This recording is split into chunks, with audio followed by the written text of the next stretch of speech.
Good morning, good afternoon, good evening for another edition of WOWSA Live with our host, Ned Denison.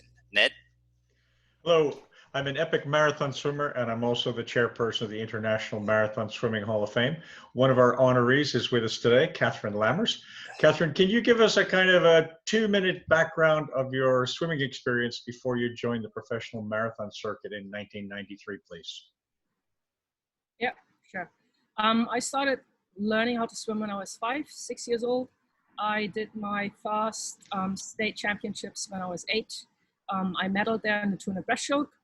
I was invited to a selective training when I was 12 for juniors. Then when I was 14, I moved up into the 14 and over, so the open age selective training group of my state. I did junior national finals. I did a lot of what we call Bundesliga swimming in Germany. And in '86, I participated with my team at the EC European Championship Cup for teams. And in '92 and onwards, I had a scholarship at San Jose State.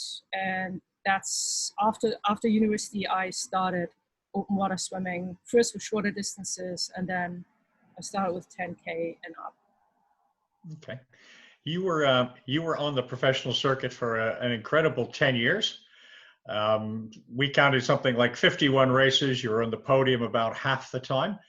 Talk to us about those 10 years. What was your life like? Where were you living? How did you train? How did you compete? What was it like? Like every couple of years, I kind of moved, so it was all a little different. I first started in US and I had a lot of exposure to the local open water races. I trained at San Jose's Santa Clara Swim Club, SCSC. I had a few really good swimmers there to train with. That was really great training. There's a lot of open water swimming around. That was just really awesome. Then I moved to Germany. It was a little tougher. I was studying and working and swimming at times a little bit less. Then I moved for about 2 years, a year and a half to Egypt. Again, it was really good there because I trained with the national team. We had lots of 50-meter pools in Egypt. There are lots of little races. And yeah, like I said, I was able to swim with the national team. It was really good because a lot of people go out and train and do races. And then the last year, not even a year, I lived in Dubai and I was all on my own. I had training plans from a coach from Canada. And that was a little tough because it was just me really training and then doing the circuit and the competitions. And were your summers mostly spent on the circuit? Yeah, my summer was mostly on the circuit and so was my winter for going to Argentina and Brazil and that kind of stuff, yeah. And when you look back on that decade, what was your favorite place? To live or to race? No, both. Both is different. So I loved California. It was like the best place. We had lots of parties. There are lots of places to bike and swim, lots of open water swims. I love Northern California. For racing, definitely Canada. My favorite race is on Canada. And tell us why. Why Canada special? My favorite race is Lac Saint Jean. It's very challenging. I think that lake has its own soul. It's always different. You cannot predict what the weather's like. It could be wavy, it could be flat, it could be cold. You can just have anything there. The race itself, La Traversée, has a long history of organizing it. They are really well organized and well prepared. There's lots of little events. We have the supper on the boulevard. It's a 2K long table with food and you meet different people. There's lots of events. It's a real, it's a race with heart, I think. I really enjoy that one. When you said 2K, was that the length of a table? That's right, yeah. So you have like a 2-kilometer long table after table after table. And you have all the sponsors sitting on it, like the whole city is there or village or whatever. The athletes mingle with the sponsors, with the host family. It's just really awesome. It's one big family. So you were staying with families each year. Yeah, yeah. Was it the same family? Did they adopt you, or was it different families? No, in so Roberval, it was different families. In Magog, I had the same family, so that was pretty cool too because I saw the kids growing up. So that was nice too. I'm still trying to imagine this 2-kilometer table. This is fantastic. I have to yell at Steve. He never told me about this 2-kilometer table. When you were racing, you were in an era with some of the greatest Imshoff honorees. You had Karen Burton, Peggy Boucher, Anne Chanot, Sylvia Delato, Edith Van Dyke, Britta Kamrau, Irene Vandelon, and Yuko Matsuzuki. Who were your toughest competitors? Why were they your toughest competitors? Were they more fit? Were they younger? Did they have better closing speed? Did they have sharper elbows? What who were the stars of that era for you? For me, definitely Peggy Boucher, definitely the top athletes I think of that era. However, she started a tiny bit later than me, so but she was definitely one of the top athletes. Edith Van Dyke, fast and speed, well above in terms of performance. I raced a lot with Karen Burton, and for me, Karen Burton is the toughest athlete out there at that time. She would just never give in, ever. So we had a race where we were just really neck on neck the entire race, and Karen is someone who would never give up. So you would put on a little bit of a speed, hoping to lose her, and she would be right there. She would be like, yeah, not let go. So I heard, we were so close. I heard her coach giving her the drinks and talking to her. We were just battling it out. For me, Karen Burton is the toughest one. Yeah. And who are you still in touch with these days of these competitors? I've actually seen Britta here in China. There was a FINA convention last year. I'm quite on and off, and quite often actually with Irene van der Laan. I'm in touch.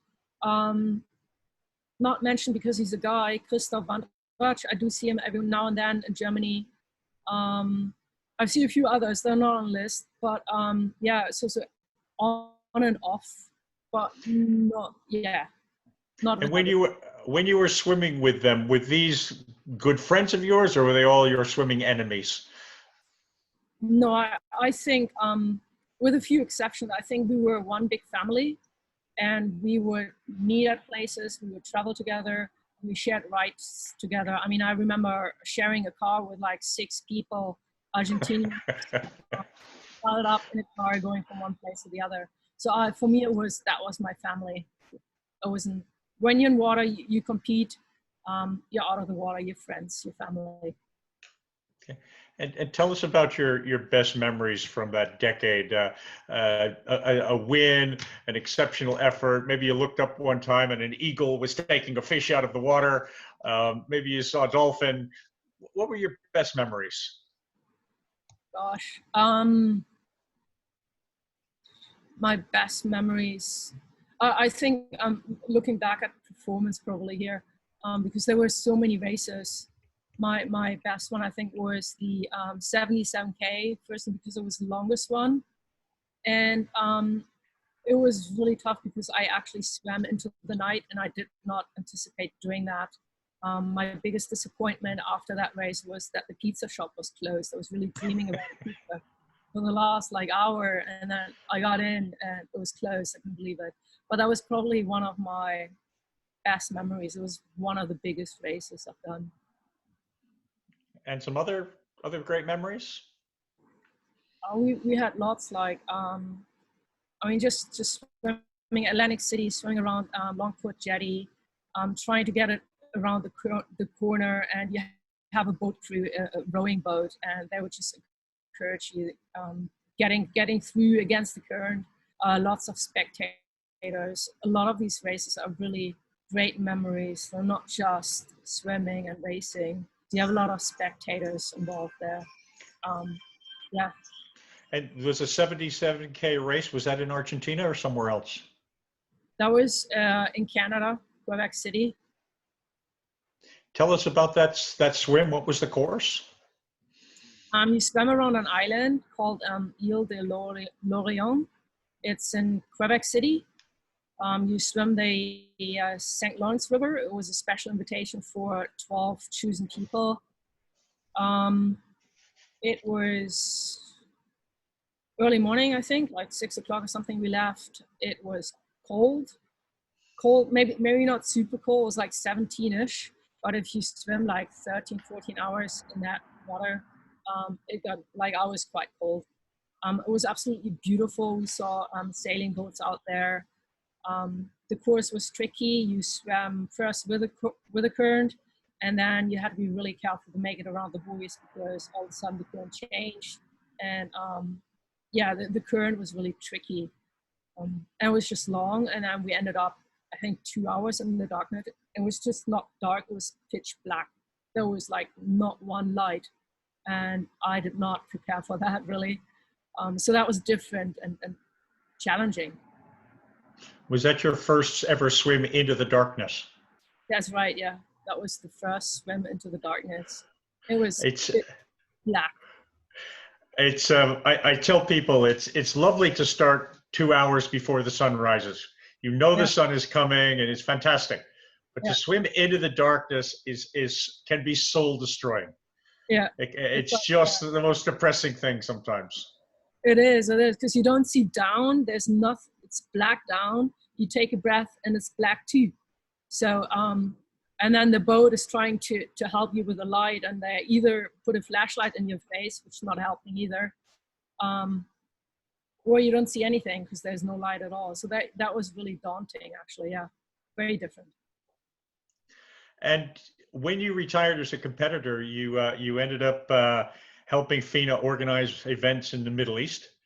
A different way of looking at the competition. Tell us what you were doing, and then I also want to pick your brains for a few minutes and say, well, okay, after all those years of racing, then you were in the boat or you were on the shore and you were going, now I see that. Now I understand this.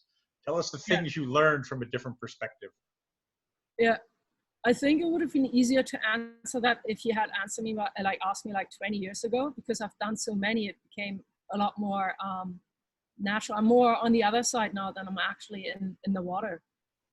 So I've done 2 World Cups and 1 World Championship where we organized it together with the federation. I've done everything. That's kind of what you do when you work together in those countries. I've done doping control, which was really interesting. And we had some really rather interesting cases, which I don't think I can probably discuss here. But I've done sponsorship. I got a sponsorship for one of the races. We've done marketing, webpage, almost anything. Everyone does a little bit of everything when you're working in the Middle East and those federations, I think. Big learning curve. One of the biggest things I think I've learned that sponsors are quite important, extremely important to make the race happen.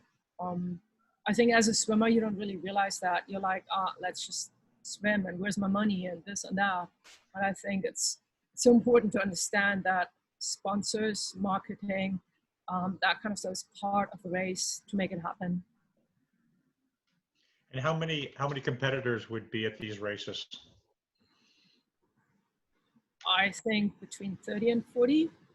I think World Championships probably more because we had two starts, one for the men and one for the women.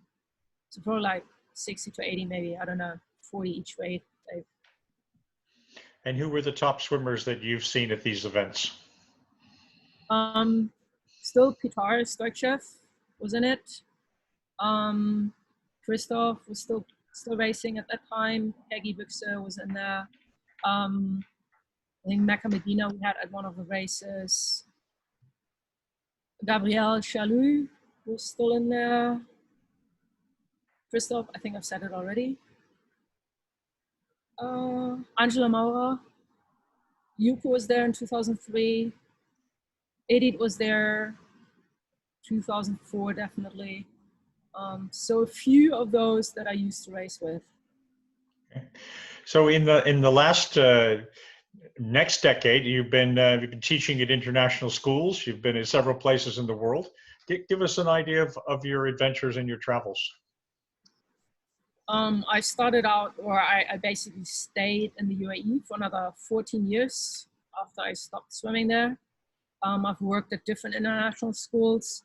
I've always been in charge of swimming. I worked my way up to being the aquatic director. I worked 8 years at one school in Dubai and then a few other schools with different system, British system, the IB and the American system. And then I worked 3 years in Belgium with IB and British system again. And now I'm in China, in Nanjing. It's an IB school, and I'm in charge of 6 coaches, the curriculum, the school, the after school, the teams, and the class swimming, basically. And are you seeking professional advancement when you go around the world, or are you just looking at new adventures? A little of both. So when I moved from Belgium to here, it was a move up, basically, as the aquatic director. I'm looking for, I think, challenges a little bit. I like to build a program and improve it rather than sitting somewhere that's already been done and kind of like finished. So I do like to put a finishing touch into it at least. So yeah, it should be challenging and a little bit different and new. And then talk to us about your life in China before COVID and after COVID and maybe now. What was it like when you first got there? It was so crazy. It was so busy. My assistant got ill, so my secretary got ill. So I had to take on quite a bit of her jobs and work. And it was crazy business, crazy busy. We were traveling every 2 weeks. I did a lot of work, and then all of a sudden it's just kind of like bang, it's like life stopped almost. So we've been kind of like indoors since January 23rd. We've been now in school for a few weeks, but it was just really a sudden stop of school, of life as it was. So yeah, we're kind of slowly getting back into it. For me, it was a drastic change. When I was working in China years ago, my colleagues didn't typically have cooking facilities in their apartments. They had enough to have a hot plate, make some rice or something, but they were going out every night for dinner. Yeah. How was your life before this struck? Were you going out every night? Did you have your own cooking facilities? How did you shop during the lockdown? Yeah. So no, we had an oven, a very small one. We have a 2-plate cooking thing. So we did a lot of cooking. We do go out as well. And then after, like during lockdown, we started ordering food. So instead of going places, we managed to order stuff, and it was brought to the compound gate, and you pick it up from there. Same with vegetables and any other food. Instead of going out to get it, there are little apps. Everything is an app, and everything is on the phone here in China. And you can just order whatever you want. You can order your heart out, and it's being delivered to compound gate. So that's really, really advanced and convenient, obviously, as well. So it sounds like the China you're living on is more technologically advanced than most of the places we live in. Probably, yeah. I mean, really, with a click of a button, you can order anything, and And what's the schedule for the school opening up now? We're now today we have opened up for grade 3 and grade 4. So that means students from grade 3 all the way up to grade 12 are in school. However, grade 12 is leaving, they're writing their exams. We are hoping that we get lower primary students in. Not sure about kindergarten. I'm not sure. we depend on the local educational government here. They make decisions on a Friday late night, and then Monday morning it happens, basically. So we're like on standby.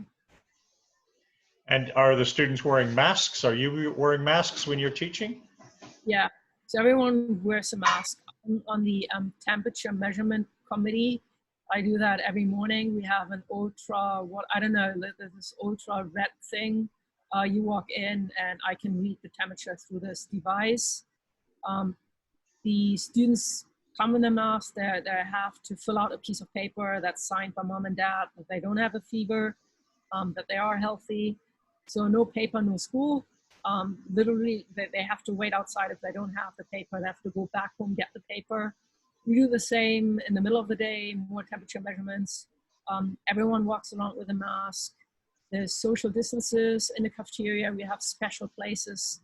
So you now no longer sit opposite each other. You sit next to each other wherever you find a sticker where you can sit. It's different. It is very different. And the swimming pool behind you doesn't seem to have any waves in it. No, it's like, unfortunately, been like this for a while. And the heater just been switched off, not getting ready for ice swimming. We are not likely to open until next semester. So. Okay. Which is September? August, yeah. August, okay. Yeah. Any thoughts about the professional circuit, the FINA circuit now compared to when you were swimming? Are the swimmers more like full-time swimmers? Are the competitions tougher? Is it all easier because they have better funding? When you compare now versus your time on the circuit? So the distances and the race courses are very different. So I would think it's quite different in terms of tactic and the way it's swum. Yeah, I think with swimsuits and training, things move ahead in terms of technology, in terms of knowing more how to train. A lot of us, I think, train very differently, especially long distances outside. There was not as much support. It was a little bit more of a hardship doing that, I think. I think as you like with pool swimming, I mean, look at like the times of Johnny Weissmuller and then compare it to Mark Spitz and then Michael Phelps. Things move up over the years. People learn through science, through education. So I think it's a lot more advanced. Speed is higher, I would think so. And yeah, a lot of people are full-time athletes and get very good support. That was not something we had when we swam. Well, Kathrin, I want to thank you very much for your time this morning. I'm glad you're well in China. I'm still coping with the 2-kilometer long table, and I'm fascinated by the fact that your ordering food apps are more advanced than they are where most people live. But again, Thank you very much. Thank you.